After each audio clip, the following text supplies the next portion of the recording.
à vous qui nous regardez ou peut-être qui nous écoutez, qui sait. J'ai le plaisir de vous accompagner aujourd'hui pour cette série de vidéos vraiment très particulière à l'occasion des 20 ans du Forum pour l'investissement responsable. Vous le savez peut-être si vous les suivez activement sur les réseaux sociaux. On va souffler donc ces 20 bougies dans un contexte un peu particulier, vous le savez, et on va découvrir dans quelques instants une personnalité très spéciale. En tous les cas, jamais les Français ne s'étaient autant interrogés sur la nécessité de développer des comportements plus responsables, voire même de les appliquer. Évidemment, les générations s'interrogent à juste titre, et aujourd'hui, on va s'interroger avec Geneviève Ferron-Creuset. Bonjour Geneviève. Bonjour Corentin. Vous êtes une véritable pionnière dans ce qu'on appelle l'investissement socialement responsable. Vous avez également, ces 20 dernières années, vous êtes spécialisée dans les questions de RSE, de développement durable. Moi, j'ai envie tout de suite de vous poser une première question. Pour revenir un petit peu aux prémices dans votre carrière, à quel moment vous êtes-vous dit j'ai envie de m'engager dans des questions comme celle-ci, pour moi-même, pour mon entourage? Est-ce qu'il y a eu un élément déclencheur dans votre carrière? J'avais un peu votre âge, mais je ne serais pas capable de le caractériser. J'étais passionnée par les questions internationales. J'ai grandi en Afrique, j'étais passionnée par le droit international. Donc j'ai commencé par le droit international. Et mon déclic, il est venu quand j'ai travaillé aux Nations Unies à 25 ans. Et j'ai travaillé sur les sujets d'environnement et d'énergie. J'ai été associée à la préparation du sommet de la Terre de Rio en 92. Et ce sommet de la Terre, il était extraordinaire parce que c'est la première fois qu'on parlait du changement climatique et de la responsabilité sociale des entreprises. Et on avait un sentiment qu'on vivait un moment historique. Et je me suis dit, j'ai la chance de vivre cette intensité. Et ça a été, je pense, une ligne directrice, une ligne force.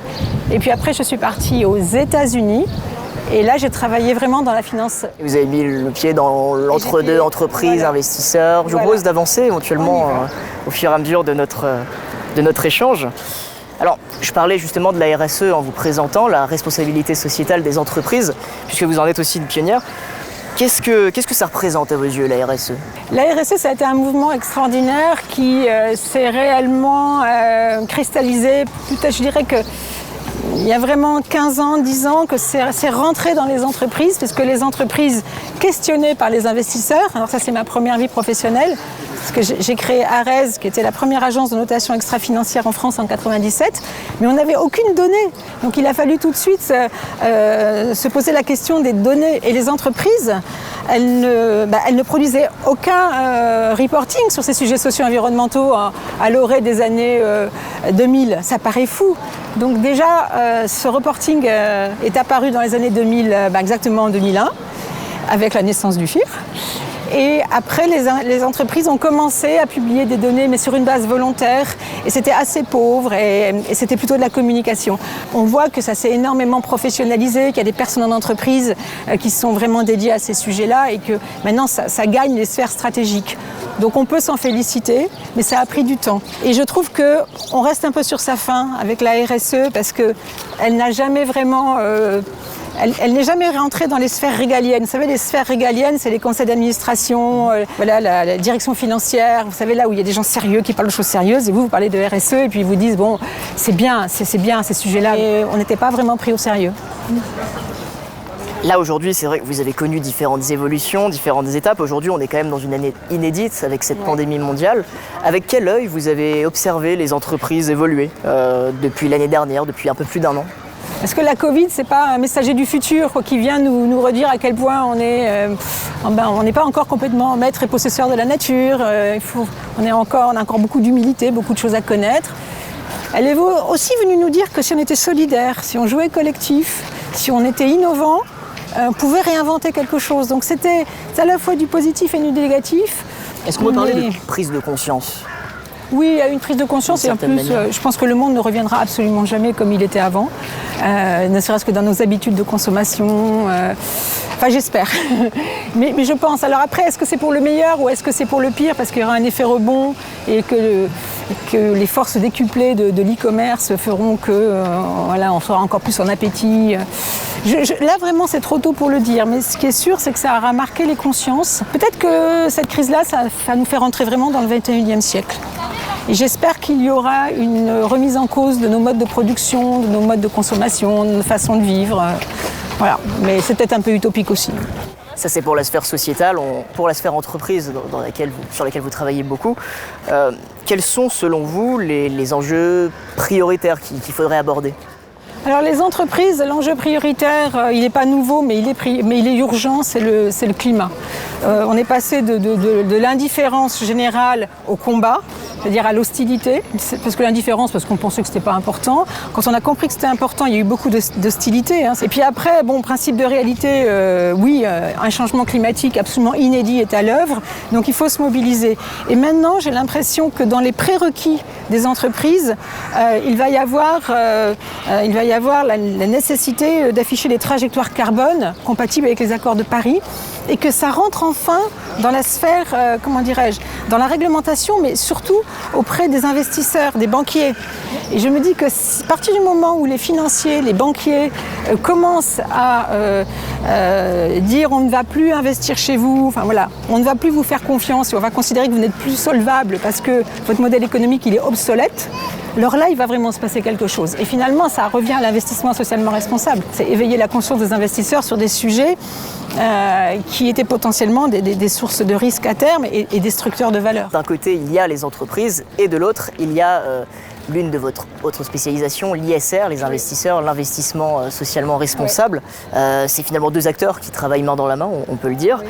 Si vous deviez vous projeter sur les 20 prochaines années, oui, avec votre expertise sur le plan économique et sociétal, qu'est-ce que vous attendez de ces deux acteurs ? Je vous propose qu'on s'assoie en même temps, ça sera plus facile. Qu'est-ce que vous attendez au fond ?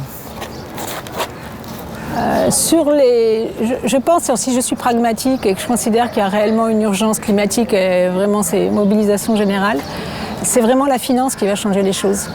Je ne dis pas que les citoyens, que vous et moi, bien sûr, c'est une mobilisation de toutes les énergies. Si les grandes masses d'argent commencent à réellement jouer pleinement leur rôle, c'est les grands argentiers de la croissance, mais d'une croissance qui est une alter-croissance pour moi. C'est une croissance qui ne peut absolument pas reposer sur les mêmes fondamentaux. Et dans le contexte actuel, justement, est-ce que vous pensez que ces acteurs soient suffisamment impliqués en matière d'investissement socialement responsable ? Il y a ceux qui sont déjà engagés, qui le sont encore, mais qui restent quand même des acteurs de petite taille, même s'ils forment des coalitions.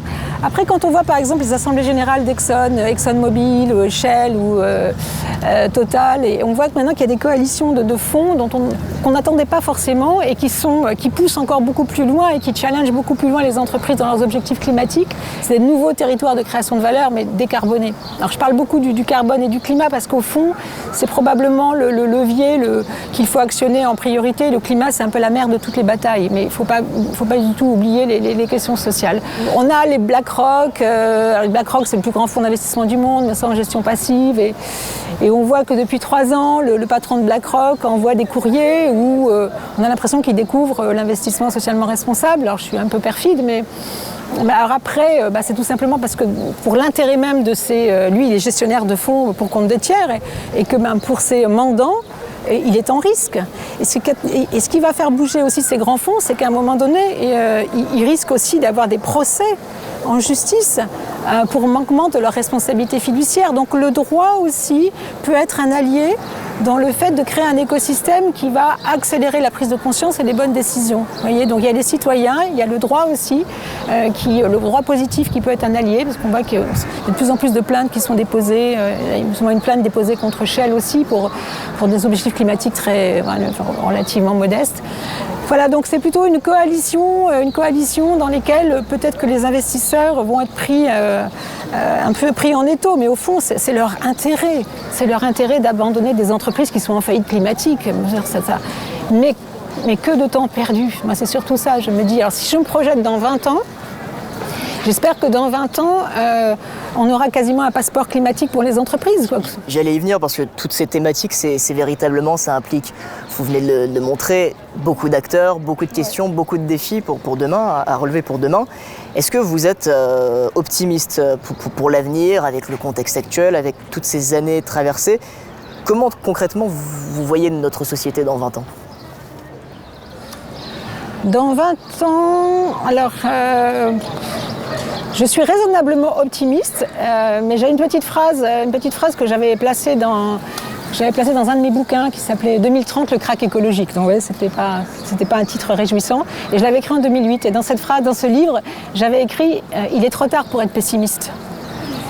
Et au fond, c'est vraiment la même chose. Je m'aperçois que il est trop tard pour être pessimiste. On n'a pas d'autre choix que de s'investir.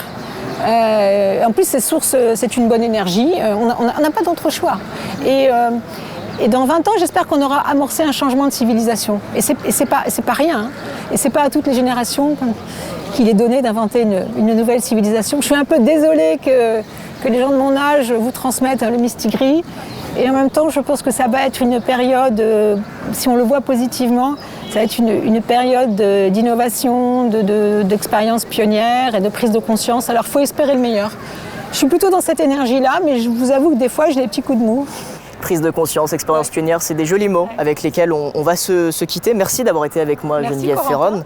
Ça a été vraiment un plaisir d'échanger avec vous dans ce petit coin de nature sur fond de métropole parisienne, si je puis dire. Avec un beau soleil. Exactement, un très beau soleil. On a pu réfléchir aux enjeux qui se dessinent autour d'un monde 2.0. On espère. Mais en attendant, il reste encore pas mal d'enjeux, de questions auxquelles répondre. Et quant à vous qui nous regardez, qui nous écoutez encore une fois, je vais vous donner rendez-vous très rapidement pour un nouvel épisode de cette série très spéciale à l'occasion des 20 ans du FIR. À très bientôt.